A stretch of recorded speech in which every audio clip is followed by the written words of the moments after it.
नेपालको राजनीतिमा कार्यकारिणी एक्लै हिँडिरहेको थियो। एमसीसी पास हुने कि नहुने त्यही नसोचेको सेक्रेटली अगाडि बढाउँदै थियौँ। एउटा गठबन्धनलाई टिकाउनु पर्ने, एमसीसीलाई टेबल गराउनु पनि थियो। अब माधवजी पनि चाहिँ अलि दङ्ग पर्ने। अब यो हठात ल्याउँदाखेरि चाहिँ 2-3टा चाहिँ शेरबहादुरजीलाई फाइदा भयो। ऊ सशङ्कित भयो। चोलेन्द्र शमशेरलाई मात्रै चाहिँ के छ भने चाहिँ अभियुक्त बनाउने, अरू 4 जनालाई चाहिँ छोड्ने प्रभावशाली विपन चाहिँ यो चोलेन्द्र शमशेरलाई महाभियोगै देखियो अहिले आएर। देशभित्र विदेशमा पैसा खाइरहेको भन्ने आरोप संवैधानिक आयोगलाई व्यवस्था गरे हैन। महाभियोगले चाहिँ एमसीसीलाई पनि तानेको छ। गठबन्धनसँग शक्ति छैन। चोलेन्द्र शमशेर जस्तोलाई आज महाभियोग लाइयो भने यस्तोलाई नियुक्ति गर्ने पोलिटिसियनहरूलाई चाहिँ कुन अभियोग लाउने? के छ भने अपराधीहरूको चाहिँ इन्भल्भमेन्ट छ। पोलिटिकल पार्टीहरूले त्यहाँबाट पैसा लिन्छन्, त्यहाँबाट गुन्डागिरी गराएर आफ्नो राजनीतिलाई संरक्षण पार्छन्। अनि नेताको चाहिँ बेडरुमसम्म पुग्ने राष्ट्रपतिलाई नै हामी प्रधानमन्त्रीको रबर स्टाम्प भन्थ्यौँ। अस्तिको चाहिँ प्रधानमन्त्री ओलीजीले मात्रै भनेर होइन, सभामुख आफ्नो सीमा र आफ्नो मर्यादा नागिरहनु भएको छ। भनेपछि उहाँ सभामुखको भूमिकामा हुनुहुन्न अहिले पनि। उहाँ अहिले पनि एउटा प्रचण्डको कार्यकर्ताको भूमिकामा हुनुहुन्छ। सक्षम नभइरहेको अवस्था चाहिँ छ। चिफ जस्टिसमाथि अहिले कारबाही गरेको हो कि आफ्नो चाहिँ सत्ता गठबन्धन जोगाउनको लागि चाहिँ यो खेल खेलिएको, या एमसीसी पास गरेर अमेरिकालाई चाहिँ धन्यवाद दिन यो गरिएको हो? चोलेन्द्रजी चाहिँ चिफ जस्टिस हुन लागेकै मान्छे होइन। महाभियोग लगाउने, हटाउने गर्छन्। एक्सिडेन्टमा परेको परै छन्, बिचौलियाहरू छन्, भ्रष्ट नोकरशाही छ। मलेसिया र मध्यपूर्व जानु पर्यो। आर्थिक रूपले देश टाँटै पल्टेको छ। सामाजिक रूपले आर्थिक विषमता। चोलेन्द्रजीले शेरबहादुरजीलाई सेवा गरिरहेका थिए। यो अपवित्रै गठबन्धन हो। हामी त कम्युनिस्ट हौँ भन्छन् नि बेला बेलामा। नेपालमा कम्युनिस्ट त अब एकजना पनि छैन। उहाँलाई फोटो राख्दा कम्युनिस्ट हुन्छ भन्ने छ। आफूलाई गठबन्धन गर्नु छ, सत्तामा आउनु छ, अमेरिकालाई खुसी पार्नु छ, भन्दा ठुलो विडम्बना नेपालको राजनीतिमा के पनि छैन। अहिले 95% नेताहरूलाई के लागिसक्यो भने यो देश बन्दैन भन्ने लागिसक्यो। देश बनाउन सकिँदैन भन्छन्। यी ऊर्जाविहीन छन्, यी रित्तिएका छन्। यहाँ बसुन्जेल सत्तामा बस्ने नेपाल कुन चाहिँ टाइम बमको मुद्तिर बसिरहेको छ। टिक टिक टिक टिक भएर स्कुलमा चाहिँ पढाइ हुँदैन, ती सबै टाइम बम हुने। र यो कुनै विशिष्ट खोल्ने अवसर पनि होइन। विकृति विसङ्गतिलाई अँगाल्नको लागि कम्पिटिसन गरिरहेका छन्। उनीहरू आफ्नो सीमा पनि नआएका हुन्। पार्टी पो उहाँको मध्यमार्गी हो त। तर उहाँको सारा सोच, चिन्तन, कार्यशैली चाहिँ दक्षिणपन्थी हो। के पार्टी हो भन्ने भइरहेछ अहिले प्रचण्डजीको र माधवजीको। तिमीहरू बेकुफहरू, मेरा कारिन्दाहरू तिमीहरू चाहिँ काम गर्छ कि गर्दैनौ? अमेरिकाको राष्ट्रपतिलाई त्यसरी चाहिँ धम्काएर फोन गर्न सक्छ? यो काङ्ग्रेस दक्षिणपन्थी हो। ती ओल्ड गार्डहरूको त अहिले हालैमुहाली फेरि चल्यो। उनलाई त त्यहाँ रेस्पेक्ट समेत भइरहेको छैन। शेरबहादुरजीले भेट्न पनि चाहनुहुन्न। हठात आयो, राष्ट्रको नाममा सम्बोधन गर्नुभएको छैन। कहिले कहीँ चाहिँ कसैले माफी पनि माग्नुपर्छ नि पोलिटिसियनले। यो आँट चाहिन्छ कम्युनिस्ट पार्टीभित्र। यसको लागि पोलिटिकल पार्टी सुध्रिनुपर्छ, पोलिटिकल पार्टीका कार्यकर्ताहरू सुध्रिनुपर्छ। हात फैलाएर पैसा मागिरहेको मै देख्छु। छटियल गुन्डा पनि हुन्छन्। अब मान्छे आर्टिकलहरू पढ्न छोडिसके, वैचारिक धारै छैन। विविध घटनाक्रम र सन्दर्भमाथि केन्द्रित रहेर कुराकानी गर्नका निम्ति राजनीतिक विश्लेषक पुरञ्जन आचार्य हामीसँग हुनुहुन्छ। सर, स्वागत छ यहाँलाई। हस्, धन्यवाद। महाअभियोग दर्ता भयो चोलेन्द्र शमशेर जबराप्रति। यो चाहिँ हठात गरियो, यो छापामार शैलीमा आयो, यो चाहिँ अप्रत्याशित ढङ्गले यस्तो खालको घटनाक्रम विकास भयो भन्ने चौतर्फ त्यस्ता खालका टिप्पणीहरू र कुराहरू उठिराखेको स्थिति छ। यो किन यस्तो अप्रत्याशित भयो र यो ल्याउनु पर्ने जरुरी किन भयो होला? एउटा किनारामा बसेर यो दृश्यलाई निहाल्दा कस्तो देखिन्छ, के देख्नुहुन्छ पुरञ्जन सर? होइन, तपाईँले भन्नुभएको शब्द सापट्टि लिन्छु। हठात आश्चर्यजनक। मैले त सुन्दाखेरि चाहिँ पुरा हो र जस्तो पनि लाग्यो। अब निकै पहिलेदेखि केही कुराहरू पेन्डिङ थियो नेपालको राजनीतिमा। नेपालको राजनीतिमा कार्यकारिणी एक्लै हिँडिरहेको थियो, मन्त्री परिषद एक्लै हिँडिरहेको थियो, संसद व्यवस्थापिका चलिरहेको थिएन, न्यायपालिका डिफङ्क्ट थियो। न्यायपालिकामा चाहिँ न्यायपालिकाले खेल्नुपर्ने भूमिका, न्यायिक क्षेत्रमा खेल्नुपर्ने भूमिकाहरू चाहिँ प्रधान न्यायाधीश चोलेन्द्र शमशेर राणालाई अगाडि सारेर बार, सुप्रिम कोर्टका 19-20 जना न्यायाधीशहरू अनि अरू अन्य न्यायिक चाहिँ सङ्गठनहरू पनि चाहिँ के थियो भन्दाखेरि चाहिँ डिफङ्क्ट अवस्थामा थियो। तर त्यो आजदेखि थिएन, त्यो 2-4-5-7 महिनादेखि चलिरहेकै थियो। अहिले चाहिँ थुप्रै कुराहरू चाहिँ नयाँ आएको थियो नेपालको राजनीतिमा, होइन? जस्तो चाहिँ अब एमसीसी पास हुने कि नहुने, अमेरिकन मन्त्रीले दिएको चाहिँ आदेशात्मक चाहिँ सन्देशलाई चाहिँ कसरी बुझ्ने, नेपालको चाहिँ एउटा सार्वभौम सत्तासँग जोडेर स्थानीय निकायको निर्वाचनहरू अगाडि आइरहेको थियो। यी सबै कुराले चाहिँ अब एउटा अगाडि बढ्ला भनिरहेको बेलामा सोच्दै नसोचेको करिब चाहिँ अब यो कोरोनाले चाहिँ यसलाई चाहिँ शिथिल बनाइसकेको न्यायिक क्षेत्रको जुन आन्दोलन थियो त्यो फ्याट्टै लाएर चाहिँ अगाडि आउँदाखेरि तपाईँले अघि भन्नुभएको चाहिँ छापामार शैली हठात भन्नुभयो। केही पछि मैले त्यसमा संलग्न केही साथीहरूसँग केही साथीभाइहरूसँग चाहिँ तत्कालै के हो त यो कसरी आयो भन्दा होइन यसको यो भित्रभित्र चाहिँ हामी सबै तयारी गर्दै थियौँ। त्यसका अभियन्ताहरूले भनेको भित्रभित्र हामी तयारी गर्दै थियौँ तर थाहा पाएको भए यो ल्याउनलाई गाह्रो हुन्थ्यो त्यसैले यसलाई सेक्रेटली अगाडि बढाउँदै थियौँ भनेर चाहिँ पछि यसका अभियन्ताहरूले खास गरी नेपाली काङ्ग्रेसका नेताहरूले भने। अब तर मेसेज के गयो भनेर भन्दाखेरि चाहिँ 2-3टा मेसेजहरू त अब यो अचानक गर्नुपर्ने कारणहरूमा एउटा गठबन्धनलाई टिकाउनु पर्ने बाध्यता शेरबहादुरजीलाई त्यो थियो होइन। अब अर्को के थियो भन्दाखेरि चाहिँ माधव नेपालजीको चाहिँ कम्युनिस्ट समाजवादी पार्टीलाई चाहिँ वैधताको लागि चाहिँ च्यालेन्ज कतैबाट पनि नआओस् भन्ने पनि थियो। त्यसको पेशी चाहिँ चढिरहेकै थियो अदालतमा। माधवजीहरूलाई जोगाउनु पनि पर्ने थियो होइन। अब अर्कोतिर के थियो भन्दाखेरि चाहिँ सभामुख अग्नि सापकोटाबाट चाहिँ अब एमसीसीलाई टेबल गराउनु पनि थियो। त यी सबै घटनाक्रमहरूको चाहिँ गाँठो कहाँनिर गएर चाहिँ बसिरहेको भन्ने लागो होला सम्भवतः कि चाहिँ महाअभियोगको प्रस्ताव चिफ जस्टिसलाई चाहिँ लगाइसकेपछि अब माधवजी पनि चाहिँ अलि दङ्ग पर्ने। अब प्रतिपक्षलाई पनि के थियो भन्दाखेरि चाहिँ अब बार्गेनिङ गर्ने ठाउँ भेट्ने होइन। यद्यपि प्रतिपक्षसँग सरसल्लाह नभइकन यी सबै घटनाहरू अगाडि बढेको भन्ने कुरा हिजो मैले ओलीजीको चाहिँ भाषण सुन्दै थिएँ। अब यो हठात ल्याउँदाखेरि चाहिँ 2-3टा चाहिँ शेरबहादुरजीलाई फाइदा भयो। एउटा फाइदा के हो भने उहाँको गठबन्धन टिक्यो। अब एमसीसी टेबलमा बस्ने भयो जस्तो अग्नि सापकोटाजीको सन्देश आइरहेको छ। अब गठबन्धनले चाहिँ अब चुनावलाई अगाडि बढाउनलाई स्थानीय निकायलाई सार्ने भयो। तर प्रतिपक्ष चाहिँ जो सबैभन्दा ठुलो दल र सशक्त छ अहिले होइन केपी ओलीजीको चाहिँ नेतृत्वमा चाहिँ एमाले भन्ने पार्टी ऊ सशङ्कित भयो। सशङ्कित केमा भयो भन्दाखेरि चाहिँ यो चाहिँ चुनाव पनि नगराउने अनि अग्नि सापकोटालाई पनि चाहिँ सभामुखलाई पनि चाहिँ आफ्नो मुठीमा राख्ने चोलेन्द्र शमशेरलाई मात्रै चाहिँ के छ भने चाहिँ अभियुक्त बनाउने अरू 4 जनालाई चाहिँ छोड्ने त्यसको काउन्टर चाहिँ महाभियोग हामी ल्याउँछौँ भन्ने पनि अहिले चलिरहेकै छ। तर सबभन्दा ठुलो कुरो के हो भने एकातिर हेर्दाखेरि यो विषयान्तर भए जस्तो लाग्छ होइन। चलन चल्तीको राजनीतिमा चाहिँ एमसीसीहरूमा चाहिँ ध्यान नदिएर शेरबहादुरजीले चाहिँ यो महाभियोगमा बढी चाहिँ फोकस गरेको देखिन्छ। तर एमसीसीहरूलाई पास गर्न र चाहिँ माधवजीहरूलाई पनि सेफ ल्यान्डिङ गर्नको लागि चाहिँ सबैभन्दा प्रभावशाली विपन चाहिँ यो चोलेन्द्र शमशेरलाई महाभियोगै देखियो अहिले आएर। अर्को फेरि के थियो भन्दाखेरि चाहिँ महाभियोग चाहिँ अब चोलेन्द्रजीलाई लाउँदाखेरि चाहिँ दिएका आरोपहरू जुन 17 कि 19वटा चाहिँ आरोप छ उहाँमाथि लागेका ती आरोपहरू चाहिँ पोलिटिकल पार्टीले मात्रै लाएको होइन। न्यायालयमा भएका विकृति विसङ्गति भ्रष्टाचार अनि खास गरी चाहिँ त्यसको फेल्युर अफ लिडरसिप त्यसमा चोलेन्द्रजीको चाहिँ लिडरसिप दिन नसक्ने क्षमता विभिन्न बिचौलियासँग साँठगाँठ चाहिँ गरेर चाहिँ चिफ जस्टिसले नि चाहिँ देशभित्र विदेशमा पैसा खाइरहेको भन्ने आरोप सरकार बन्दाखेरि कार्यकारिणीलाई मन्त्रीमण्डलमा चाहिँ आफ्नो पनि चाहिँ उपस्थिति हुनुपर्छ भन्ने दिएको दबाब संवैधानिक निकायहरूमा गरिएका नियुक्तिहरूको चाहिँ होइन संवैधानिक आयोगलाई व्यवस्था गरेर गरिएका हिजोका नियुक्तिहरू र त्यहाँ लिएका भागबण्डाहरू यी सबै कुराले के छ भने चिफ जस्टिस नेपालको इतिहासमा यतातिर आइकन जहिलेदेखि नेपालमा सुप्रिम कोर्टको चाहिँ व्यवस्था गरियो त्यो दिनदेखि यहाँसम्म आइपुग्दा यत्रो आरोप खेपेको र यसरी असक्षम भएको चाहिँ ठहरिएको चाहिँ के छ भन्दाखेरि चाहिँ प्रधान न्यायाधीश चाहिँ अहिलेसम्म कोही पनि देखिएको थिएन।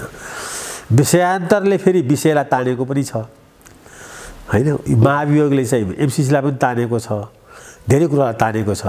त्यसै कारणले अब राजनीति गर्ने मान्छेहरूले रिस्क उठाएका छन् यो महाभियोगमा किनभने महाभियोग पुष्टि गर्नको लागि चाहिने गठबन्धनसँग शक्ति छैन। यसलाई 2/3 चाहिन्छ तर एमसीसी पास गर्नलाई त गणपूरक सङ्ख्या पुगेर उपस्थित बहुमत भयो भने त्यो पास सामान्य बहुमतले पनि हुन्छ। त्यस कारणले अब राजनीतिको कोर्स चाहिँ अलिकति धरापमै गएको छ। अब महाभियोग चाहिँ एउटा चाहिँ विपन भयो फेरि कसको भन्दा कार्यकारिणीको। पोलिटिसियनहरूको हातमा एउटा यस्तो खतरनाक चाहिँ हतियार आइलाग्यो। अब कुनै पनि संवैधानिक पदमा बस्ने मानिसहरूलाई चाहिँ चाहे त्यो सभामुख होस् चाहे चाहिँ अब चिफ जस्टिस होस् हैन, चाहे बोली राष्ट्रपतिकै पनि राष्ट्रपतिलाई त अब त्यति सजिलो छैन। त्यहाँ पनि डिस्क्रेडिटेड गर्न काफी छ। अब यो विपनको प्रयोग चाहिँ अब बुद्धिमत्तापूर्वक चाहिँ गरिएको गर्दाखेरि यसले सफाई गर्छ हैन, राज्य सत्तामा भएका चाहिँ फोरहरूलाई केही न केही चाहिँ राख्छ। तर मूल प्रश्न यो होइन।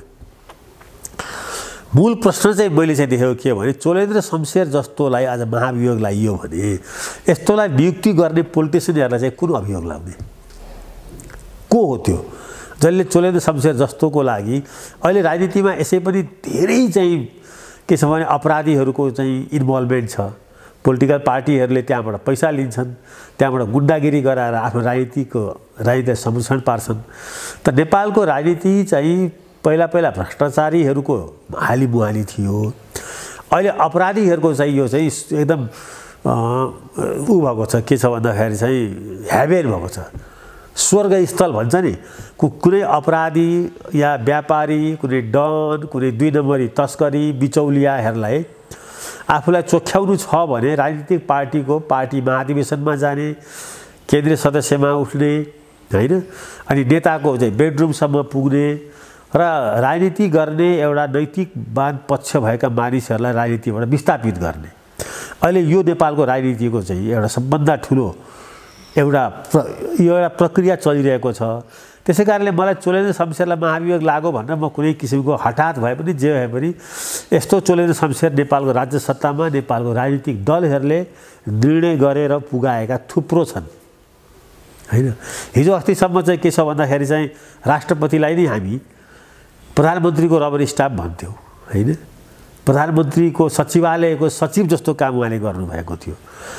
त कसैले पनि आफ्नो पदको गरिमा चाहिँ राखेको म देख्दिनँ हैन।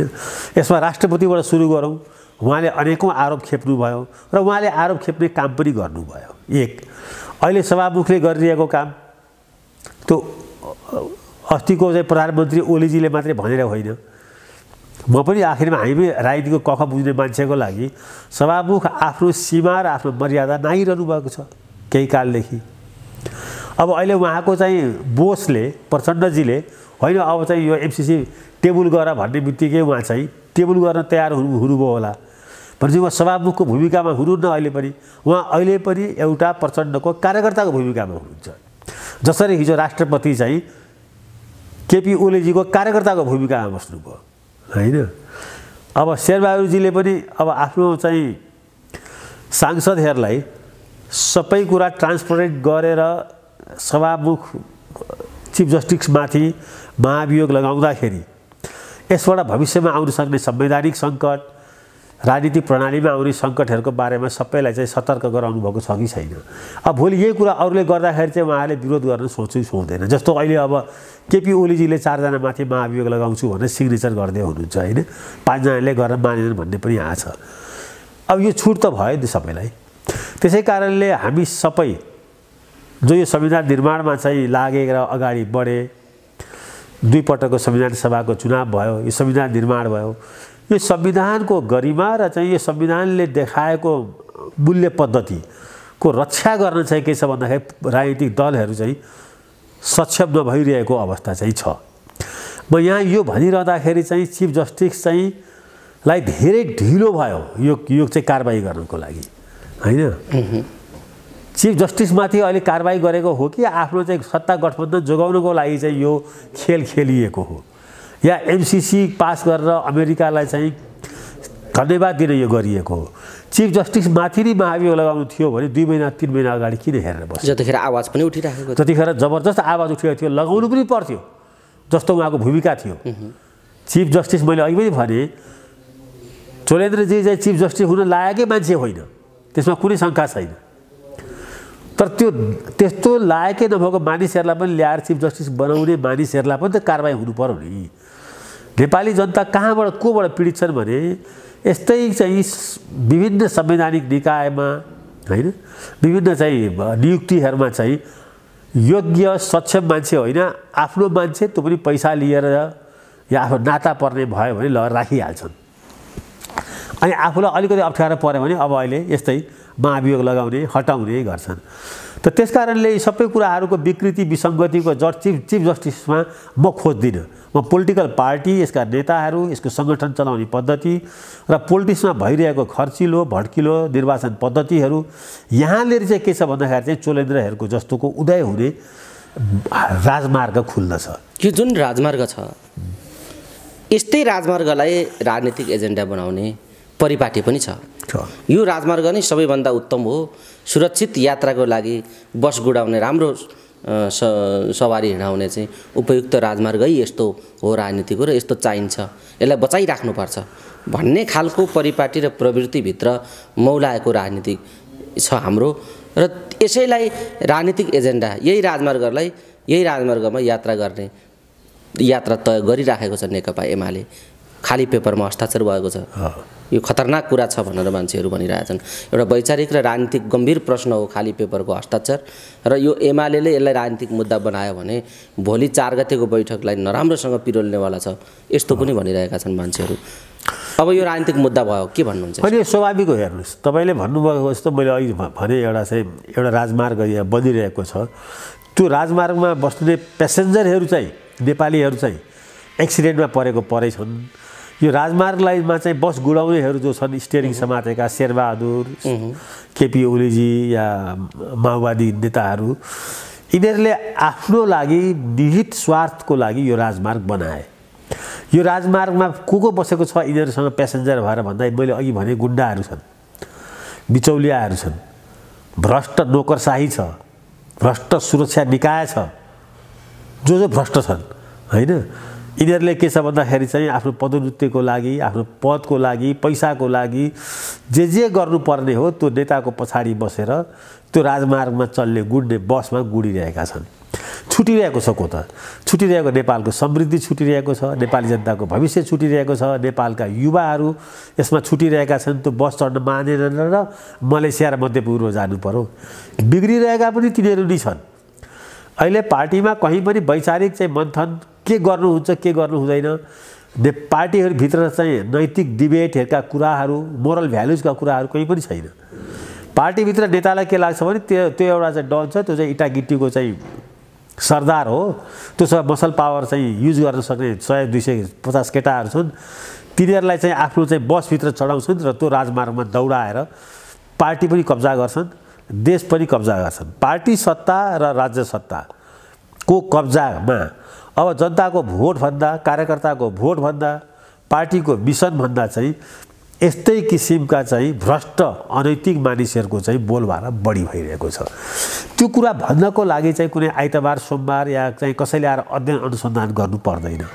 नेपालको बेरोजगारी, अहिले देखेको मुद्रास्फीति, अहिले देखेको ब्यालेन्स अफ पेमेन्ट, नेपालको आर्थिक र सामाजिक क्षेत्र हेर्नुभयो भने नेपालको राजनीति कुन बाटोमा गइरहेको छ भन्ने कुरा प्रष्ट देखिन्छ। राष्ट्र ब्याङ्ककै दिनौँ आउने विज्ञप्तिले आर्थिक रूपले देश टाँटै पल्टेको छ हैन।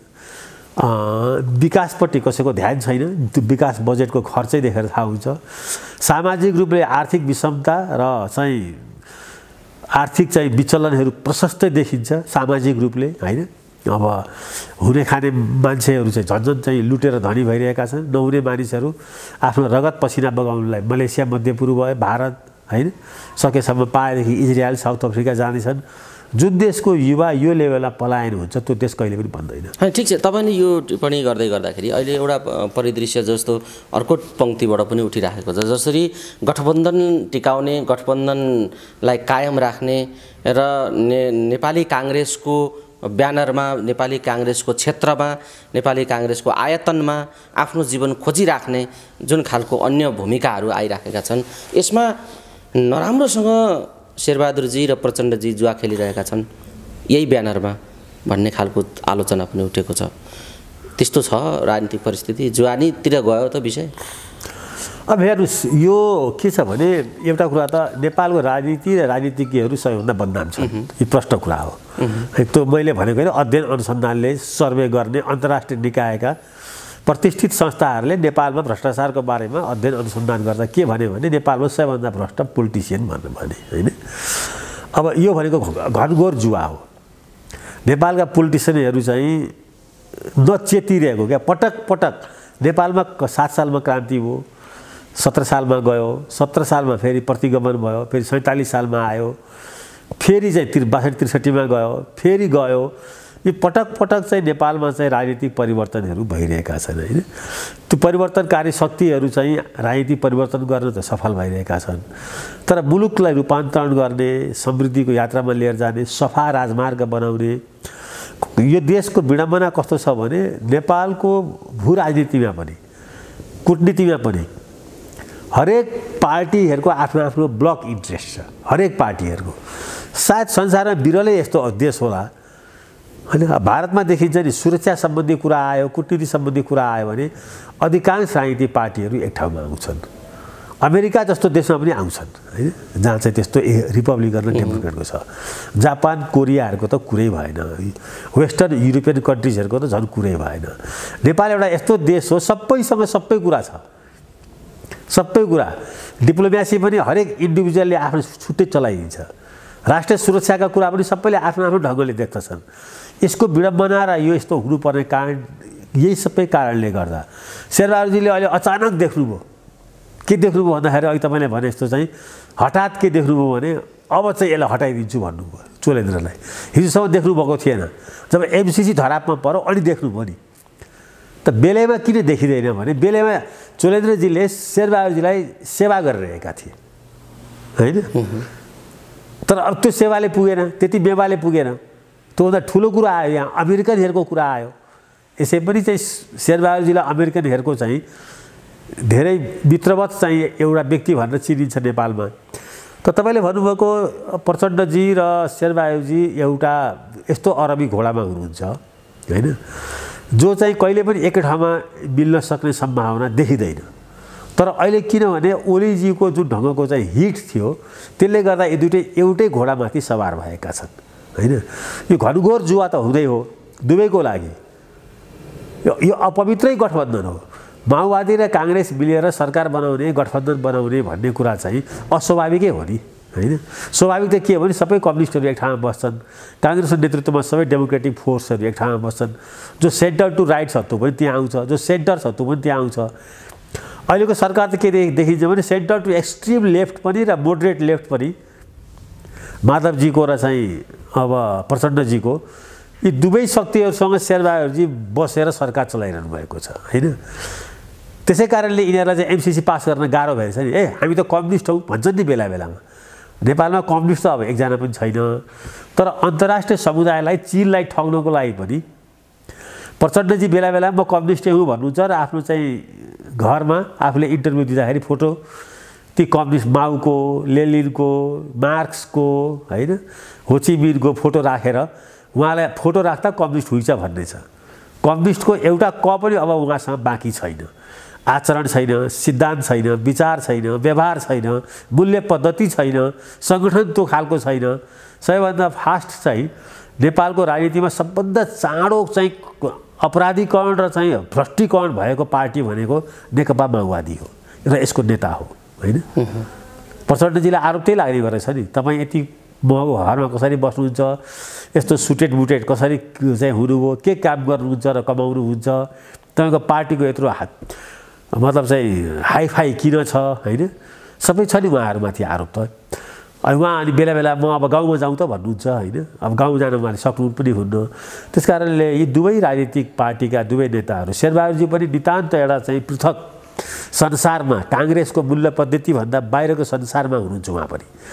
यद्यपि उहाँसँग कहीँ न कहीँ अहिले पनि के छ भने लोकतान्त्रिक एउटा धगधगी चाहिँ बाँकी छ र त्यो लोकतान्त्रिक धगधगी उहाँले बुझेको चाहिँ बाँकी छ। त्यो लोकतान्त्रिक परिभाषाभित्र पर्छ कि पर्दैन होइन, त्योसँग उहाँलाई त्यो सरोकार छैन। तर उहाँले जे बुझ्नु भएको छ त्यो, तर उहाँले जे बुझ्नु भएको छ त्यही हो लोकतन्त्र। आफूलाई गठबन्धन गर्नु छ, सत्तामा आउनु छ, अमेरिकालाई खुसी पार्नु छ, पार्टीभित्रका आफ्ना विरोधीहरूलाई चाहिँ सखाप पार्नु छ, होइन? यो उहाँले बुझेको लोकतन्त्र हो नि, होइन? अनि त्यो पार्टी चलाउनुको लागि गुन्डा, बिचौलिया, डन जसलाई समेटेर हिँड्नुपर्ने हो त्यसलाई पनि बोकेकै छ, होइन? त्यो मान्छेले काङ्ग्रेसको सामान्य विचार, सामान्य मूल्य पनि बोकेको छ कि छैन, त्यो कुनै किसिमको टेस्ट गर्ने पनि चाहिँ उहाँलाई इच्छा जाँगर चल्दैन। आफ्नो अगाडि आएको छ, पैसा छ, चुनाव जित्छ भने उहाँले त्यसलाई चाहिँ काङ्ग्रेस मान्नुहुन्छ, लोकतन्त्रवादी मान्नुहुन्छ। योभन्दा ठुलो विडम्बना नेपालको राजनीतिमा के पनि छैन। यसरी आलोचना, टिप्पणी, खबरदारी सबै कुरा निरन्तर लामो समयदेखि गर्दै आउनुभएको छ। आफ्ना विचार र दृष्टिकोणहरू पनि राख्दै आउनुभएको छ तपाईँले। पछिल्लो समय यी खबरदारीहरूले काम गर्न छोडे? गरेको छैन।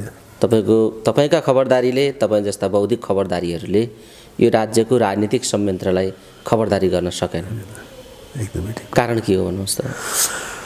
नेताहरूले कान बन्द गरेका छन्, आँखा पनि चाहिँ बन्द गरेका छन्, है? यो चाहिँ अब नेताहरूलाई के छ भने अहिले सत्ता सबभन्दा ठुलो कुरो छ। सत्ता दुई ठाउँमा छ, एउटा पार्टीमा छ, पार्टी सत्ता, अर्को चाहिँ राज्य सत्तामा छ।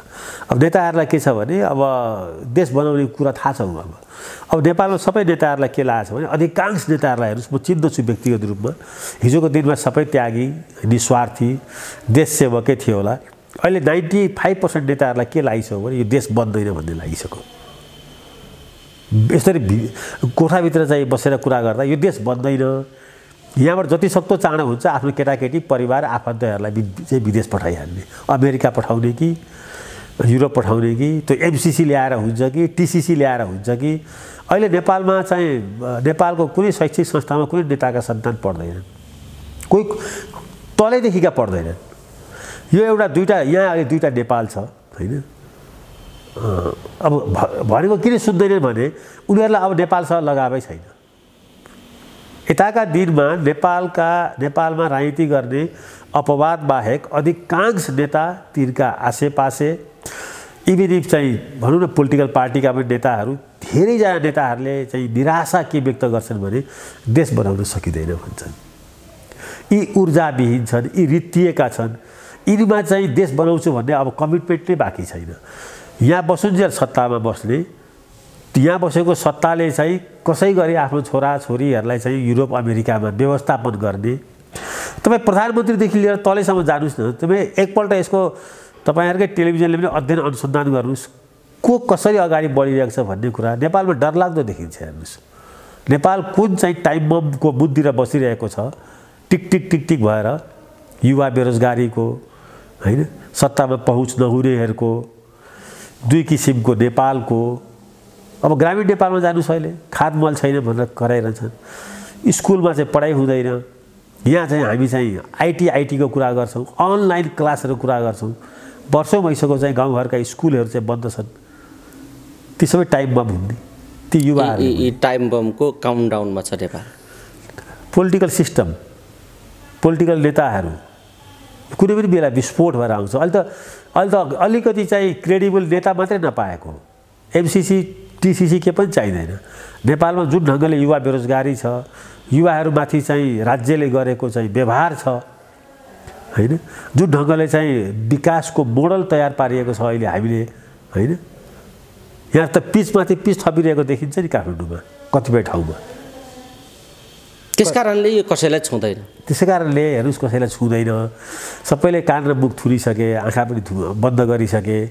अब त्यसको यस्तो हुन्छ, हेर्नुहोस्, देश विकास गर्नको लागि उनीहरूको यो माटोसँग, यो सिस्टमसँग बडो जबरजस्त जोडिएको हुनुपर्छ। आफू र आफ्नो सन्ततिको भविष्यसँग जोडिनुपर्छ, नभए त्यो कमिटमेन्टै आउँदैन। अहिले नेपालमा चाहे त्यो अर्थ मन्त्रालयमा बस्ने हुन्, चाहे चाहिँ सिंहदरबारमा बस्ने हुन्, चाहे चाहिँ शिक्षा मन्त्रालयमा बस्ने हुन्, अधिकांश मानिसहरूको चाहिँ पोलिटिसियन हुन् कि ब्युरोक्रेट्स हुन्, कसैका पनि सन्तानलाई यो देशको शिक्षा प्रणाली, यहाँको स्वास्थ्य प्रणाली, यहाँको राजनीतिक प्रणाली, होइन, कुनै पनि प्रणालीसँग विश्वास छैन। सबै देश छोड्नलाई लालच छन्। आचार्यज्यू, तपाईँले यो कुरा भन्दै गर्दा तपाईँका कुरा सुनेर कतिपय मान्छेहरू निराश पनि बन्न सक्लान्, तर तितो सत्य तपाईँले बताइदिनु भएको छ। अलिकति यही निराशाजनक राजनीतिले सिर्जना गरेको विषयमै म जोड्छु तपाईँलाई अझै। यो 4 गते यो कतिको चासोको विषय हो। 4 गतेको बैठक आम रूपमा तपाईँहरू जस्ता व्यक्तित्वहरूका लागि यो 4 गतेको बैठक यो कर्मकाण्डी बिरालाका घाँटीमा घन्टी बाँध्ने सधैँको निरन्तरता हो कि यो केही पृथक र विशेष हो यसपालिको बैठक? होइन, अब पार्लियामेन्टमा चलिरहेको अवस्थामा पार्लियामेन्टेरियनहरूले चाहिँ हाम्रो करको पैसाबाट तलब खाइरहेको अवस्थामा होइन, अब पार्लियामेन्ट चल्नु राम्रै हो। किनभने केही न केही भयो जनताको आवाज त्यहाँ उठ्छन्, केही न केही बिलहरू अगाडि पनि बढ्छन् होला। अब राम्रो खराब आफ्नो ठाउँमा त्यहाँ डिबेट पनि होला एमसिसीको बारेमा होइन, पास फेल जे होला अब त्यो आफ्नो ठाउँमा त छँदैछ। अब हामीले अपनाएको सिस्टम त यही हो, पार्लियामेन्ट्री सिस्टम हो। अब यसले डेलिभरी दिन्छ दिँदैन भन्ने डिबेट हाम्रो सिद्धिसक्यो। हामीले यसलाई अपनाइसकेपछि यसलाई खोल्नै पर्छ र यो कुनै विशिष्ट खोल्ने अवसर पनि होइन, खोल्दै नखोलिकन राख्नु पनि राम्रो होइन। किनभने संसारले चाहिँ यहाँको व्यवस्थापिका ब्लक भइरहेको नेपाली जनताले पनि देखिरहेको छ, संसारले पनि देखिरहेको छ, नेपालको न्याय प्रणाली पनि त्यस्तै थियो। त्यसै कारणले अब निराशै मैले चाहिँ अघि तपाईँले भने जस्तो यताको 5-7-10 वर्षले निराशा हुनुपर्ने कारण धेरै छ। त्योभन्दा अगाडि के थियो भने अलि आशा पनि अगाडि बढ्थ्यो, अलि निराशा पनि हुन्थ्यो, यसो सम्भावना पनि हुन्थ्यो। अहिले यताको दिनमा जुन ढङ्गले राजनीतिक पार्टीहरू चलिरहेका छन्, जुन ढङ्गले नेताहरू चाहिँ विकृति विसङ्गतिलाई अँगाल्नको लागि कम्पिटिसन गरिरहेका छन् होइन, त्यसले गर्दाखेरि चाहिँ निराशा चाहिँ देखिन्छ प्रशस्तै। अब त्यो निराशामा अलिकति आशा चाहिँ के हो भन्दाखेरि चाहिँ यस्तै हो, पार्लियामेन्ट खुलोस्, त्यहाँ बहस हो, त्यहाँ मुलुक किन समृद्धि भएन त्यहाँ बहस होस्, एमसिसी ठिक कि बेठिक त्यो पनि बहस होस्, सबैको अवस्थाहरू पनि सार्वजनिक होस्, सबैको सार्वजनिक होस् होइन। त्यस्तै अब के अरे चाहिँ सुप्रिम कोर्ट पनि खुलोस्, त्यहाँ चाहिँ कहीँ मुद्दाहरू चाङ्ला आएर बसेका छन्, त्यसको पक्ष र विपक्षमा कानुन विधिहरूले तर्क गर्न पाउन्। त हरेक संस्थाहरूले आफ्नो भूमिका खेल्न पाउँदाखेरि चाहिँ कहीँ न कहीँ केही न केही आशा पराउँछ होइन। अब हामी चाहन्छौँ चाहिँ संस्थाहरू चाहिँ अलिक सोलिड हुन्, जिम्मेवारीपूर्ण हुन्, पारदर्शी हुन्, जनताप्रति उत्तरदायी हुन्, यो हामी कामना गर्छौँ। त्यो नहुँदाखेरि पनि कमसेकम त्यो पसल खुलेको छ भने बन्दै हुनुभन्दा त खुल्दाखेरि त 2 जना जान्छन्, एकजनाले जित्ला एकजनाले हार्ला होइन। तर त्यो पसल चलिरहँदाखेरि त त्यसलाई रिफर्म गर्ने ठाउँ हुन्छ नि, बन्दै नै भयो भने त कसरी त्यसलाई सुधार गर्ने। तर यो चलाउनका निम्ति सभामुखले जुन सर्वदलीय बैठक बोलाउनु भयो त्यसमा प्रमुख प्रतिपक्षी दलको उपस्थिति भएन। सिधा बुझियो कि नेकपा एमाले आफ्नो थ्रेटलाई कायम राखेको छ। अब यस्तो अवस्थामा बैठक कसरी चल्न सक्छ भन्ने प्रश्न। अनि यो मामलामा प्रमुख प्रतिपक्ष ओलीजी केही हदसम्म ठिक लाइनमा हुनुहुन्छ। म यद्यपि उहाँको धेरै आलोचक हो, थुप्रै कुराले गर्दा म संविधान बिच्न उद्धत मान्छे हो। तर जो ढङ्गले कृष्णबहादुर महरा सभामुख भएदेखि नै उहाँले मन्त्रीलाई चाहिँ असह्य गर्नुभएको छ र एमसिसीलाई टेबल नगरिकन आफ्नो पार्टी अध्यक्ष पुष्पकमल दाहालजीको आदेश पालक हुनुभएको छ। त्यही भूमिकामा चाहिँ अग्नि सापकोटाजी पनि खेल्ने हुनुहुन्छ होइन। त्यस कारणले ओलीजीलाई चाहिँ के छ भने प्रमुख प्रतिपक्षी दलको नेताले यसमा पीडा भोगेका छन् हिजोको दिनमा। अब राष्ट्रिय स्वार्थ हेरेर ठिक बेठिक म यसलाई चाहिँ यहाँ छलफल गराउँछु भनेर उहाँले अगाडि बढ्नु भयो भने एमसिसीको लागि ठिक बेठिक आफ्नो यो पास गर्नु छैन भने पनि ती तर्क वितर्क गर्ने, पास गर्नु छ भने पनि ती चाहिँ हात उठाएर मतदान गर्ने। त अब उहाँले हिजो भएको पीडा चाहिँ म फेरि त्यस्तै पीडा चाहिँ अहिले फेरि दिन्छु पार्लियामेन्टलाई भनेर सोच्नु चाहिँ त्यो कन्जर्भेटिभ पोलिटिक्स हो। त्यो नसोचेर उहाँले चाहिँ हो यो कुरा पक्का हो। 2टा सभामुख जो माओवादीबाट आए तिनीहरूले प्रधानमन्त्रीलाई र सभामुखको चाहिँ पदको गरिमालाई तिनीहरूले चाहिँ राख्न सकेनन्। त्यो गलत काम गरेका हुन्, उनीहरूले आफ्नो सीमा पनि नआएका हुन् होइन। तर अब अहिले चाहिँ कहीँ न कहीँ सीमालाई चाहिँ तोडिरहँदाखेरि फेरि ओलीजीले चाहिँ मलाई चाहिँ तैँले हिजो चाहिँ यो टेबुलै गरेनस् एमसिसी, अहिले गठबन्धनमा तँलाई प्रचण्डजीले भन्ने बित्तिकै गर्ने म पनि डिस्टर्ब गर्छु भनेर भन्नुभयो भने फेरि उहाँ पनि राष्ट्रिय स्वार्थभन्दा आफ्नो स्वार्थ, आफ्नो त्यही अहङ्कारको बिचमा फस्नुहुन्छ उहाँ। त्यसै कारणले प्रतिपक्षी दलको नेताले पनि चाहिँ रचनात्मक प्रतिपक्ष हुने अवसर चाहिँ यही बेलामा हो। हामी कुराकानीको अन्तिम चरणमा छौँ। जसरी गठबन्धनभित्र बसेर पनि गठबन्धन बाहिर पुग्दैछ एमालेको फुटेर आएका माधवजी र प्रचण्डजीहरू गठबन्धनभित्र पनि गठबन्धन बाहिरको किनारातिर रिङमा उभिनु भएको छ, बाहिर नपुगे पनि। यस्तो अवस्थामा पनि यो डोर्याइराख्नुपर्ने नेपाली काङ्ग्रेसको बाध्यता के हो? एमसिसीका सवालमा त यस्तो देखियो नि। यो राम्रो प्रश्न गर्नुभयो तपाईँले। हेर्नुहोस्, यो के हो भने यो कम्युनिस्ट चरित्र हो। कम्युनिस्ट हुनु पनि परेको छ होइन। शेरबहादुरजी त अब मोरलेस चाहिँ दक्षिणपन्थी हो नि, मोरलेस। उहाँका सारा एजेन्डाहरूले पार्टी पो उहाँको मध्यमार्गी हो त, तर उहाँको सारा सोच चिन्तन कार्यशैली चाहिँ दक्षिणपन्थी हो। अब ओलीजी के अरे माधवजी र प्रचण्डजीको आजको समस्या यही हो। उहाँहरूलाई राष्ट्रिय र अन्तर्राष्ट्रिय रूपमा आफ्नो भोटरको रूपमा कम्युनिस्ट हुनु परेको छ, काङ्ग्रेसको दक्षिणपन्थीसँग साथ लिनु परेको छ, त्यसैसँग गठबन्धन गरेर चुनावमा पनि जानु परेको छ। अब प्रमुख प्रतिपक्षी दलको नेता एमाले जो कम्युनिस्टै पार्टी हो, हिजोसम्म एकै ठाउँमा थिए, त्यसलाई गाली पनि गर्नु परेको छ। अब यसले गर्दाखेरि चाहिँ यो दुईवटा पार्टीको अब भाष्यरी कसैलाई थाहा भएन क्या, यो के पार्टी हो भन्ने भइरहेछ अहिले प्रचण्डजीको र माधवजीको। अब उहाँहरूको बाध्यता के छ भने पार्टी फुटेर त आउनुभयो, पार्टी बनिसकेको छैन। हिजो त माओवादी पार्टी पनि गएर चाहिँ त्यहाँ गएर समाहित भएको थियो नि त एमालेमा होइन। अब माधवजी त ती हुनुहुन्थ्यो। अहिले सुप्रिम कोर्टको एउटा निर्णयले उहाँहरूलाई चाहिँ बाहिर निकालिदिएको छ, अर्कोले पार्टी फुटाउनु भएको छ। त्यसै कारणले यी दुवै पार्टीका चाहिँ खेलाहरू चाहिँ अहिले नेपाली जनताले बुझ्दैनन्। उहाँहरूको खेला एउटै के हो भने अलिकति आफ्नो पार्टी सङ्गठनलाई ठुलो पार्ने, अब एमसिसीमा चाहिँ छेउ किनारामा बस्ने र सहयोगै गर्ने, छेउ किनारामा बसेर पास हुन सहयोग गर्ने। यसले अमेरिका खुस, शेरबहादुरजी पनि खुस, गठबन्धनमा बस्न पाउने अर्थात् सत्ताको पनि बोझ लिन पाउने होइन। अब नेपाली जनतालाई ठगमा झुक्याउनु चाहिँ हामी कम्युनिस्ट थियौँ, विरोध गऱ्यौँ, एमसिसीको विरोध गऱ्यौँ, अब हामीले विरोध गरेर त हाम्रो शक्ति पुगेर केही लागेन भन्ने। अब यो दोहोरो चरित्रको चाहिँ एउटा निर्माण चाहिँ नेपालको कम्युनिस्ट आन्दोलनले कम्युनिस्ट नेताहरूलाई चाहिँ गराएको छ। सबैको छ यो, तर यसमा सबैभन्दा धेरै चाहिँ प्रचण्डजीको छ यताको यो एक दशकमा। त्यसै कारण यस्तो खालको ढटाइ नेपाली जनताका लागि त बुद्धिमान ढटाइ होला, तर नेपालमा क्रियाशील र चासो व्यक्त गरिराख्ने अन्तर्राष्ट्रिय समुदायका लागि त यो त लाटो ढटाइ हो। त्यसैले त यस्तो कुरा उनीहरूले मान्लान्, यो अन्तर्राष्ट्रिय जगतले यो कुरालाई नबुझ्ला, यस्तो भ्रममा राखेर राजनीति र राष्ट्र डोरिन सक्ला भन्ने प्रश्न। राष्ट्र त डोरिँदैन होइन, तर उहाँहरूको इमेज पनि डोरिँदैन, उहाँहरूको विश्वसनीयता पनि सिद्धिन्छ।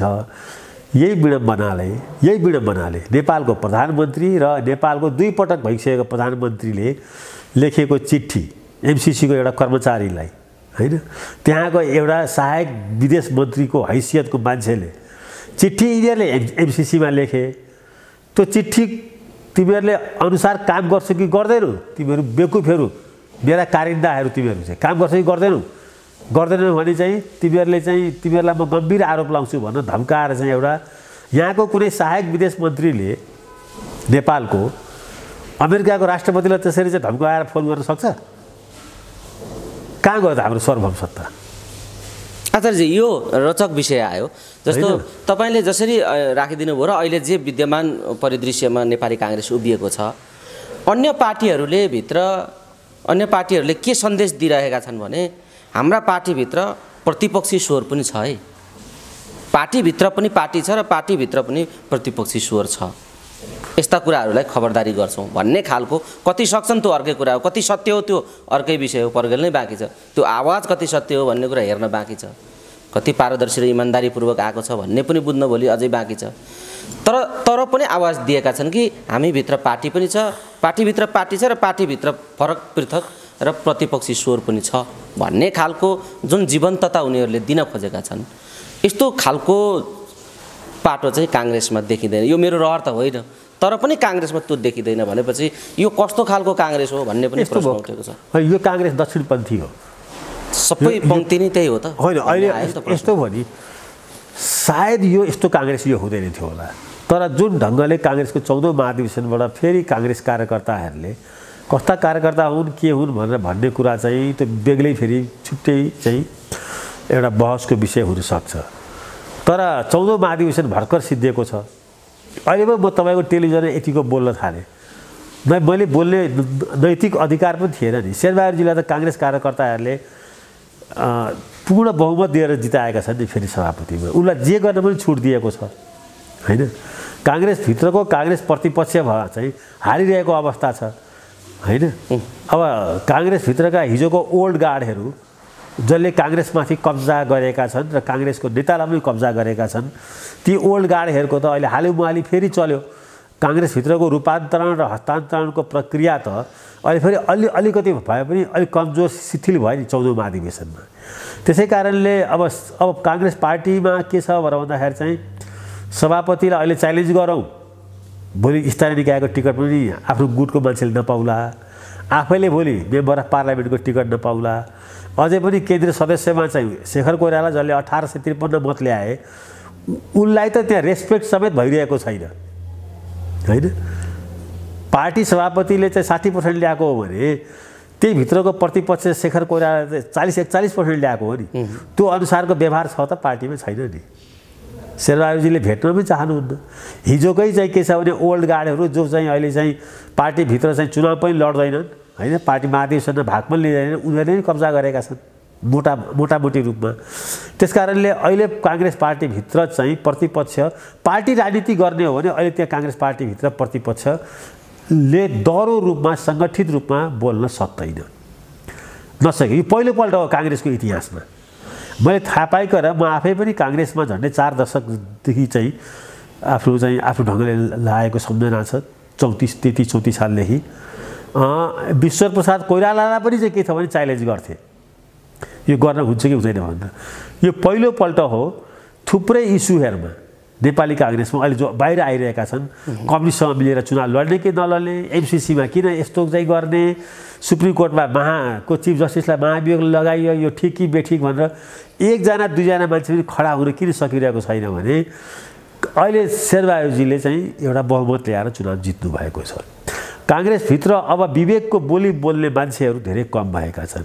हेर्नुहोस्, यद्यपि यही समय 14औं महाधिवेशनमा गगन, विश्वप्रकाश, धनराजहरू जस्ता पदाधिकारीहरू जो चाहिँ युवा, ऊर्जावान, इन्टेलिजेन्ट हैन, अनेस्ट, इन्टिग्रिटी भएका सबै छन् नि।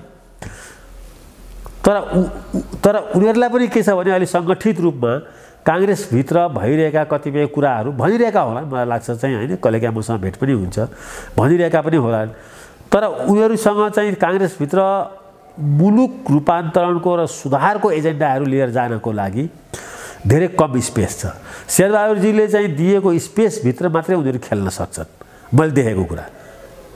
त्यसकारणले गर्दा यो पहिलो नेपालको तपाईँले ठिक एकदम करेक्ट एउटा प्रश्न के गर्नुभयो भने नेपालको इतिहासमा बिपी कोइरालाले तपाईलाई चाहिँ 8 वर्ष जेल बसेर भारत बस्दाखेरि कृष्णप्रसाद भट्टराईले अब म हतियारबन्द आन्दोलन पनि गर्दिनँ, भारत पनि बस्दिनँ भनेर असहमति जनाउनुभयो हैन। राष्ट्रिय मेलमिलाप लिएर नेपाल आउँदाखेरि पनि असहमति जनाउने मान्छेहरू थिए। 36 सालमा बिपी कोइरालाले जन्मसङ्ग्रह हार्दाखेरि दिएको स्टेटमेन्टलाई पनि गणेश मानजीले चाहिँ च्यालेन्ज गर्नुभयो। हरेक ठाउँमा काङ्ग्रेसभित्र नै काङ्ग्रेसको प्रतिपक्ष भएर काङ्ग्रेसभित्र चाहिँ विचारको प्रभाव चाहिँ नयाँ ढङ्गले भइरहेको मैले विगत 5 दशकदेखि देखिरहेको छु हैन। काङ्ग्रेसभित्र अहिलेको म ट्रेन्ड चाहिँ के देख्छु भने यताको यो 1-1.5 वर्षदेखि काङ्ग्रेसभित्र वैचारिक बहसका ट्रेन्डहरूलाई चाहिँ काङ्ग्रेसले कुन आर्थिक चाहिँ अब मोडल तयार गर्ने, कुन लिने त्यो पनि छैन। काङ्ग्रेस र कम्युनिस्टको चाहिँ गठबन्धन कुन लेभलसम्म गर्ने, चुनावमा गर्ने कि नगर्ने, प्री इलेक्सन गर्ने कि पोस्ट इलेक्सन गर्ने कि, यो यावत कुराहरूलाई एउटा गम्भीर ढङ्गले बहसको विषय बनाउनु पर्थ्यो। यही भनौँ न अहिले हठात आयो, यही विषय आयो। अब काङ्ग्रेस जस्तो पार्टीले धेरै अपारदर्शी रूपमा यस्तो कुरा ल्याउनु पर्दैन। यो कुरो जायज हो भने हैन, यो कुरो ठिक हो भने डेमोक्रेसीमा कुनै पनि कुरा चाहिँ जे एक्सन पनि ट्रान्सपरेन्ट हुनुपर्छ नि, पारदर्शी हुनुपर्छ नि। काङ्ग्रेस चाहिँ सांसदहरूलाई राखेर मुलुक यो कारणले गर्दाखेरि बर्बाद हुँदैछ, सुप्रिम कोर्टकोलाई चाहिँ महाभियोग लगाउने हो चिफ जस्टिसलाई, र त्यो कुरो प्रेस कन्फरेन्समा पनि भन्न सकिन्थ्यो। आजसम्म यत्रो ठुलो महाभियोगको एउटा प्रस्ताव चाहिँ नेपालको चाहिँ राजनीतिमा सुप्रिम कोर्टको चिफ जस्टिसले ल्याएछ, प्राइम मिनिस्टरले उभिएर राष्ट्रको नाममा सम्बोधन गर्नुभएको छैन नि। प्रेस कन्फरेन्स गर्नुभएको छैन। काङ्ग्रेसका अरू पदाधिकारीहरूले पनि चाहिँ गर्न सकिरहेका छैनन्। सबैलाई थाहा छैन चोलेन्द्र शमशेरजी चिफ जस्टिस हुँदाखेरि के गर्नुभयो भनेर। हामी केही सूचना हुनेलाई थाहा होला, तर आम नेपाली जनताको लागि चाहिँ यो जान्ने हक छ। राइट टु इन्फर्मेसन के छ भने आज सुप्रिम कोर्टको चिफ जस्टिसलाई किन महाभियोग लगाइएको छ त्यो कुरो बुझिने र देखिने गरी चाहिँ काङ्ग्रेस पार्टीको प्रधानमन्त्री, काङ्ग्रेस पार्टीको सभापतिले भन्ने कि नभन्ने, कसरी बुझ्ने? गाउँको एउटा किसानले आज चाहिँ उसको मुद्दा मामला यहाँ हुँदैछ भने सुप्रिम कोर्टमा कसरी बुझ्ने? अगर यो मोरल पोलिटिक्सको एउटा रिफर्मको सुरुवात हो भने यसको लिडरसिप र यसको नेतृत्व चाहिँ कसले लिने? मिडियाले लिने कि कम्युनिस्ट पार्टीले लिने कि नेपाली काङ्ग्रेसको सभापति र प्राइम मिनिस्टरले लिने कि कसले लिने? यसको यो हो के चोलेन्द्रजीको बहिर्गमन चाहिँ के पार्टी सुध्रिएको हो कि न्यायालयमा आफू अनुकूलको न्यायाधीश अर्को ल्याउने चाहिँ तयारी गरेको हो, या न्यायालय सुधार अभियानको एउटा प्रक्रिया हो? के हो यो? कहिले कहीँ चाहिँ कसैले माफी पनि माग्नुपर्छ नि पोलिटिसियनले। हिजो हामीले गरेका निर्णयबाट चोलेन्द्र जस्तो मान्छे होइन आए। आजसम्म हेर्नुहोस् हिटलरको उदय जुन संविधानबाट भयो, सारा जर्मन जनता आजसम्म चाहिँ तेस्रो पुस्ता आइसक्यो त्यो पश्चाताप गर्दैछ। यो जर्मन भावनाको एउटा चाहिँ नकारात्मक बिम्ब हो हिटलर भन्छ आज पनि होइन। हामीले नि गल्ती गरेको भोट हालेर भन्छ। यो आँट चाहिन्छ डेमोक्रेसीमा, यो आँट चाहिन्छ काङ्ग्रेसभित्र, यो आँट चाहिन्छ कम्युनिस्ट पार्टीभित्र होइन। त्यसकारणले अब अहिलेको नेपालको राजनीतिमा चाहिँ आफू अनुकूलको व्याख्या राष्ट्रपतिको पनि गरिदिने, सभामुखको पनि गरिदिने, प्रधान न्यायाधीशको पनि गरिदिने यो ट्रेन्ड छ। अब यो कसरी सुध्रिन्छ होला र अबको राजनीति परिदृश्य कसरी अगाडि जान्छ होला? जाँदा जाँदै बताइदिनुहोस् त। होइन गिजो लिन्छ, हेर्नुहोस् यो गिजो लिन्छ। अब शेरबहादुरजीलाई त चुनाव गराउने म्यान्डेट थियो एउटा होइन, त्योभन्दा चाहिँ अब यता र उता जानुभयो भने देशै डुब्छ। यो यी श्रृङ्खला हेर्दा त उहाँ चुक्नुहुन्छ भन्ने सङ्केत आइरहेको छ। होइन शेरबहादुरजी चाहिँ एउटै मिसन लिएर अगाडि बढ्नु भयो, मलाई 3 तहको निर्वाचन गराउँछु भनेर जानुभयो भने चुक्नुहुन्छ। विभिन्न चाहिँ प्रकरणहरूमा हात हाल्न थाल्नुभयो भने चाहिँ जो सुरुवात भएको छ उहाँ पनि चाहिँ फेरि उहाँको पतन असम्भावी छ। अब यसको सुधारको लागि त हेर्नुहोस् यो रातारात सुधार हुँदैन। यसको लागि पोलिटिकल पार्टी सुध्रिनुपर्छ, पोलिटिकल पार्टीका कार्यकर्ताहरू सुध्रिनुपर्छन्। कार्यकर्ताहरूले चाहिँ राजनीतिक रूपले मात्रै होइन आर्थिक रूपले पनि हिजो त नेताहरूसँग आश्रित थियो होला नि शेरबहादुरजीसँग, अब त जिल्ला जिल्लाका डनहरूसँग चाहिँ काङ्ग्रेस कार्यकर्ता, कम्युनिस्ट कार्यकर्ताहरू चाहिँ हात फैलाएर पैसा मागिरहेको मै देख्छु। बिहानदेखि बेलुकासम्म कुनै पनि जिल्ला नेताहरू, अधिकांश जिल्ला नेता है अपवाद राम्रा पनि छन्, हेर्नुभयो भने तिनीहरूको आसपासमा लोकल छटियल गुन्डा पनि हुन्छन्, भ्रष्ट पनि हुन्छन् अनि कर्मचारी पनि हुन्छन्। अहिलेको पोलिटिक्सको यो कम्बिनेसन चाहिँ अब यो लामो विषय छ, कुनै बेला यसमा मात्रै कुरा गरौँला। अहिलेको राजनीतिक चाहिँ पार्टी कसरी चलेका छन् भन्ने विषय मात्रै एक दिन चाहिँ यो कुरा गरौँला। राजनीतिक पार्टी तलैदेखि माथिसम्म चलेको डाइनामिक्स बडो रोचक छ। हेर्नुहोस् यहाँ कसरी एकले अर्कालाई संरक्षण गरेका छन्, एकले अर्कालाई बचाउ गरेका छन्, कसरी एकले फेरि यसमा दुवै पक्षको फाइदा छ। नेताको पनि फाइदा छ, ब्युरोक्रेसीको पनि फाइदा छ, गुन्डाको पनि फाइदा छ। हेर्नुहोस् घाटा कसको छ भने यो देशको घाटा छ, यहाँको चाहिँ नेपाली जनतालाई घाटा छ, यहाँको प्राकृतिक स्रोत र साधनको चाहिँ घाटा छ होइन। हाम्रो एज ए नेसन स्टेट हामी चाहिँ फेल्युर भइरहेको सन्देश गइरहेको छ, त्यसमा घाटा छ। तर त्यो चिन्ता कसलाई छ? आज त्यो चिन्तै छैन कसैलाई। ट्विटरको जमाना छ, एक लाइन लेखिदियो त्यही पढिदियो त्यही भइहाल्यो। अब मान्छे आर्टिकलहरू पढ्न छोडिसके, वैचारिक बहसहरू कम हुन थालिसक्यो। काङ्ग्रेस पार्टीमा कहाँ वैचारिक बहस छ र? वैचारिक धारै छैन। अलिअलि थियो, प्रदीप गिरीले यसो नरहरि आचार्यहरूले सुरु गर्नुभएको थियो, अब उहाँहरू दुवैजना चाहिँ अहिले अलिकति शारीरिक रूपले शिथिल हुनुभयो। वैचारिक बहस त अन्तै भयो जस्तो छ। End of ideology in Nepali Congress, यो पक्का कुरा हो। अब अर्को तेस्रो कोही पनि निस्किरहेको म देख्दिनँ। जाँदा जाँदै यी परिदृश्यहरूका बिचमा जाँदा जाँदै छोटकरीमा जे सन्दर्भमा केन्द्रित रहेर हामीले आज कुराकानी गरेका छौँ, सारांशमा आम जनताले कस्तो मनोविज्ञान बनाउनुपर्छ र नागरिकका अगाडि कस्ता खालका जिम्मेवारीहरू आइराखेका छन्, के भन्न चाहनुहुन्छ? यसमा फेरि पनि चाहिँ यो चाहिँ पिपुल्स डेमोक्रेसी, यो रिपब्लिक भनेको के हो? जनताको हो नि होइन। हिजो पो राजा युद्ध लड्थे, जित्थे ओर्थे होइन। त्यहाँ चाहिँ के थियो भने चाहिँ अब राजतन्त्र हुन्थ्यो। अहिले त चाहिँ राजतन्त्रसँग लडेको जनताले त्यही किसिमले सोच्ने उचाइमा पुग्नु पर्यो क्या। अहिले पनि नेपाली जनताहरू चाहिँ त्यही चाहिँ कमजोर भ्रष्ट पटक पटक देखिएको अनुहार देखेका नेताहरूको चाहिँ अब ट्र्यापमा फसिरहेका छन्। योबाट मुक्त हुनु पर्यो। जबसम्म चाहिँ नेपाली जनताले चाहिँ फ्रेस लिडरसिप पाउँदैनन् होइन, नेपाली जनता आफै सक्रिय भएर एउटा बहिष्कारै गर्ने। अब यो पटक यो आयो भने यसलाई भोट नदिने, बहिष्कार गर्ने।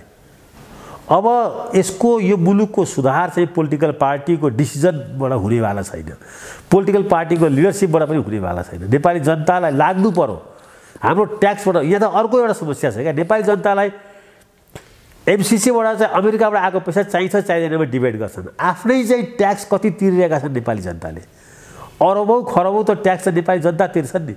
एउटा साइकल र एउटा मोटरसाइकल किन्दा 2 लाख पर्छ भने 1 लाख त नेपाली जनताले ट्याक्सै तिर्दैछ नि। थाली छैन, बाउले कमाइदिएको पैसाबाट मोटरसाइकल किन्छन्, आफ्नो कमाइबाट किनेको भए त्यहाँ चाहिँ अब 1 लिटर पेट्रोलमा कति ट्याक्स तिर्छन् नेपाली जनताले। नेपाली जनता यस्तो चाहिँ धरापमा छन्, हरेक कुरामा ट्याक्स तिर्छन् तर थाहा छैन। त त्यो पैसा कसले दुरुपयोग गरिरहेको छ भन्दा स्टेटले, पोलिटिसियनहरूले, ब्युरोक्रेट्सहरूले। अब नेपाली जनताले चाहिँ जनताको लेभलमा अब हेर्नुहोस्, पार्टी महाधिवेशनमा कार्यकर्ता लेभलले सोच्दा लिडरसिप चेन्ज हुन्छ, मुलुक चेन्ज हुन्छ। नेपालमा अब यो सम्भावना सिद्धियो, पार्टी लिडरसिप चेन्ज गर्नको लागि कार्यकर्ता अग्रसर हुँदैनन्। अब राष्ट्रिय निर्वाचनमा जनताले नयाँ ढङ्गले सोच्न सक्यो भने मात्रै यो मुलुकको सम्भावनाको खोजी गर्न सकिन्छ। हवस्, समय दिनुभयो। समय र संवादका लागि यहाँलाई धेरै धेरै धन्यवाद।